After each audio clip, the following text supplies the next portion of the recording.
ಸುಹಾಸ್ ಹತ್ಯೆ ಆರೋಪಿಗಳ ಸುಳಿವು ಸಿಕ್ಕಿದೆ. ಶೀಘ್ರವೇ ಆರೋಪಿಗಳನ್ನ ಬಂಧಿಸ್ತೀವಿ, ತಪ್ಪಿತಸ್ಥರ ವಿರುದ್ಧ ನಿರ್ದಾಕ್ಷಿಣ್ಯ ಕ್ರಮವನ್ನು ತಗೊಳ್ತೀವಿ ಅಂತ ಮಂಗಳೂರಿನಲ್ಲಿ ಎಡಿಜಿಪಿ ಹಿತೇಂದ್ರ ಸ್ಟೇಟ್ಮೆಂಟ್ ಅನ್ನ ಕೊಟ್ಟಿದ್ದಾರೆ.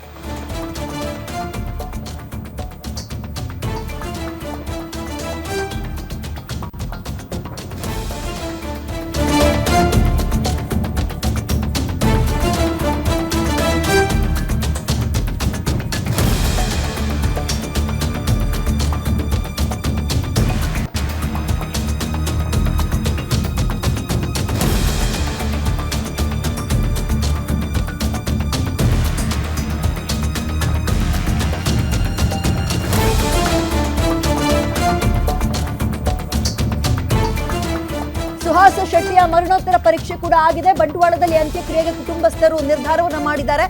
ಈ ರೀತಿಯ ಅಹಿತಕರ ಘಟನೆಗಳು ಯಾವುದು ನಡೀಬಾರದು ಅನ್ನೋ ಹಿನ್ನೆಲೆಯಲ್ಲಿ ಬಿಗಿ ಬಂದೋಬಸ್ತನ್ನ ಕೂಡ ಮಾಡಿದ್ದೀವಿ. ಮೃತದೇಹದ ಮೆರವಣಿಗೆ ಬಗ್ಗೆ ಯಾರಿಗೂ ಕೂಡ ಅನುಮತಿಯನ್ನ ಕೇಳಿಲ್ಲ, ಅಂದ್ರೆ ಯಾರು ಅನುಮತಿ ಕೇಳಿಲ್ಲ ಮೆರವಣಿಗೆ ಬಗ್ಗೆ. ಸೊ ಮೆರವಣಿಗೆಗೆ ಅನುಮತಿ ಕೇಳಿದ್ರೆ ಸ್ಥಳೀಯ ಪೊಲೀಸರು ಅದನ್ನ ನಿರ್ಧಾರ ಮಾಡ್ತಾರೆ. ಕಾನೂನು ಸುವ್ಯವಸ್ಥೆ ದೃಷ್ಟಿಯಿಂದ ನಿರ್ಧಾರವನ್ನು ತಗೊಳ್ತೀವಿ. ಯಾವುದೇ ವದಂತಿಗಳಿಗೂ ಕಿವಿ ಕೊಡಬೇಡಿ, ಶಾಂತಿ ಕಾಪಾಡೋಕೆ ಸಾರ್ವಜನಿಕರಿಗೆ ಮನವಿಯನ್ನ ಮಾಡ್ತಾ ಇದ್ದೀವಿ. ಭದ್ರತೆಗೆ ಸುಮಾರು 22 ಕೆಎಸ್ಆರ್ಪಿ ತುಕಡಿ ಮತ್ತು 5 ಎಸ್ಪಿಗಳು 1,000ಕ್ಕೂ ಹೆಚ್ಚು ಪೊಲೀಸರನ್ನ ನಿಯೋಜನೆ ಮಾಡಿದೀವಿ ಅಂತ ಮಂಗಳೂರಿನಲ್ಲಿ ಎಡಿಜಿಪಿ ಹಿತೇಂದ್ರ ಅವರು ಹೇಳಿಕೆ ಕೊಟ್ಟಿದ್ದಾರೆ. ಬಹಳ ಪ್ರಮುಖವಾಗಿ ಅವರ ಸ್ಟೇಟ್ಮೆಂಟ್ ಅಲ್ಲಿ ಗಮನಿಸಬೇಕಾಗಿರೋದು, ಶೀಘ್ರವೇ ಆರೋಪಿಗಳನ್ನ ಬಂಧಿಸ್ತೀವಿ, ಅವರ ಸುಳಿವು ಸಿಕ್ಕಿದೆ ಅಂತ. ತಪ್ಪಿತಸ್ಥರ ವಿರುದ್ಧ ನಿರ್ದಾಕ್ಷಿಣ್ಯ ಕ್ರಮ ಆಗುತ್ತೆ ಅಂತ ಕೂಡ ಹೇಳಿದ್ದಾರೆ. ಈಗ ಕ್ಲಾರಿಟಿ ಗೊತ್ತಾಗಬೇಕಾಗಿದೆ, ಇದು ರಿವೆಂಜ್ ಮರ್ಡರ್ ಅಥವಾ ಏನು, ಪೊಲೀಸರ ಸ್ಟೇಟ್ಮೆಂಟ್ ಹೇಗಿರುತ್ತೆ, ಏನ್ ಹೇಳ್ತಾರೆ, ತನಿಖೆ ಏನ್ ಹೇಳುತ್ತೆ ಅಂತ. ಮಗದೊಂದು ಕಡೆ ಪೋಸ್ಟ್ ಮಾರ್ಟಮ್ ಮುಗ್ದಿದೆ ಸುಹಾಸ್ ಶೆಟ್ಟಿದು. ಬಂಟ್ವಾಳದಲ್ಲಿ ಅಂತ್ಯಕ್ರಿಯೆಗೆ ಕುಟುಂಬಸ್ಥರು ನಿರ್ಧಾರ ಮಾಡಿದ್ದಾರೆ. ಬಟ್ ಬಾಡಿಯ ಮೆರವಣಿಗೆ ಆಗ್ಬೇಕಾ ಬೇಡವಾ ಅನ್ನೋದ್ರ ಬಗ್ಗೆ ಕುಟುಂಬಸ್ಥರು ಇನ್ನೂ ಕೂಡ ಕೇಳಿಲ್ಲ. ಅಂಡ್ ಅದು ಬೇಕಾ ಬೇಡವಾ ಅನ್ನೋದ್ರ ಬಗ್ಗೆ ಅಂದ್ರೆ ಪರಿಸ್ಥಿತಿಯನ್ನ ನೋಡ್ಕೊಂಡು ಸ್ಥಳೀಯ ಪೊಲೀಸರು ನಿರ್ಧಾರ ಮಾಡ್ತಾರೆ ಅಂತ ಕೂಡ ಹಿತೇಂದ್ರ ಎಡಿಜಿಪಿ ಸ್ಟೇಟ್ಮೆಂಟ್ ಕೊಟ್ಟಿದ್ದಾರೆ. ಮಾಡಲಾಗಿದೆ. ನಿನ್ನೆ ದಿವಸ ಒಂದು ಇದರಲ್ಲಿ ಸುಹಾಸ್ ಶೆಟ್ಟಿ ಅನ್ನೋರದ್ದು ಒಂದು ಕೊಲೆ ಇಲ್ಲಿ ಮಂಗಳೂರು ನಗರ ಘಟಕದಲ್ಲಿ ಆಗಿದೆ. ಈಗ ಅದು ಪೋಸ್ಟ್ ಮಾರ್ಟಮ್ ಪ್ರಕ್ರಿಯೆ ನಡೆದು ಅದು ಬಂಟ್ವಾಳದಲ್ಲಿ ಅವ್ರದ್ದು ಅಂತ್ಯಕ್ರಿಯೆ ನಡೀತದೆ ಅಂತ ಅವರ ಕುಟುಂಬದವರು ತಿಳಿಸಿದ್ದಾರೆ. ಬಂದೋಬಸ್ತ್ ಕೂಡ ಮಾಡಲಾಗಿದೆ. ಆರೋಪಿಗಳ ಬಗ್ಗೆ ಹೆಸರುಗಳು ಅವು ಇವೆಲ್ಲ ಸುಳಿವು ದೊರೆತಿದ್ದು ಅವ್ರನ್ನ ಶೀಘ್ರವಾಗಿ ಬಂಧಿಸೋ ಕ್ರಮ ನಡೀತಾ ಇದೆ.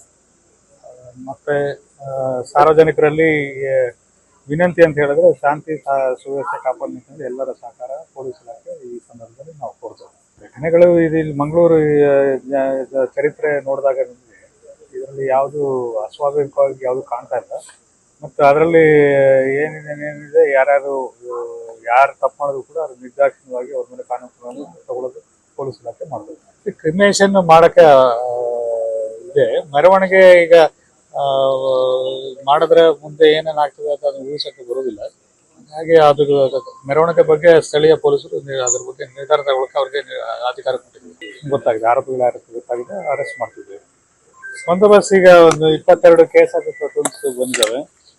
ಮತ್ತೆ ಒಂದು 5 ಜನ ಎಸ್ಪಿಗಳು ಬಂದಿದ್ದಾರೆ. ಮತ್ತೆ ಒಂದು 1000ಕ್ಕಿಂತ ಹೆಚ್ಚು ಜನ ಪೊಲೀಸರನ್ನ ನಾವು ನಿಯೋಜನೆ ಮಾಡ್ತೀವಿ. ಜಿಲ್ಲೆಯ ಜನತೆಗೆ ಯಾವುದೇ ವದಂತಿಗಳಿಗೆ ಊಹಾಪೋಹಗಳಿಗೆ ಕಿವಿಗೊಡಬೇಡಿ. ಯಾವುದನ್ನು ಕೂಡ ಪೊಲೀಸ್ ಇಲಾಖೆ ವಾಸ್ತವ ಏನಿದೆ ಅದನ್ನ ನಿಮಗೆ ಪ್ರತಿ ಗಂಟೆ ಅಥವಾ 2 ಗಂಟೆಗೆ ಒಂದ್ಸರಿ ಅದನ್ನ ನಾವು ಅವರವರ ಸಾಮಾಜಿಕ ಮಾಧ್ಯಮ ತಾಣಗಳಲ್ಲಿ ನಾವು ತಿಳಿಸ್ತೀವಿ.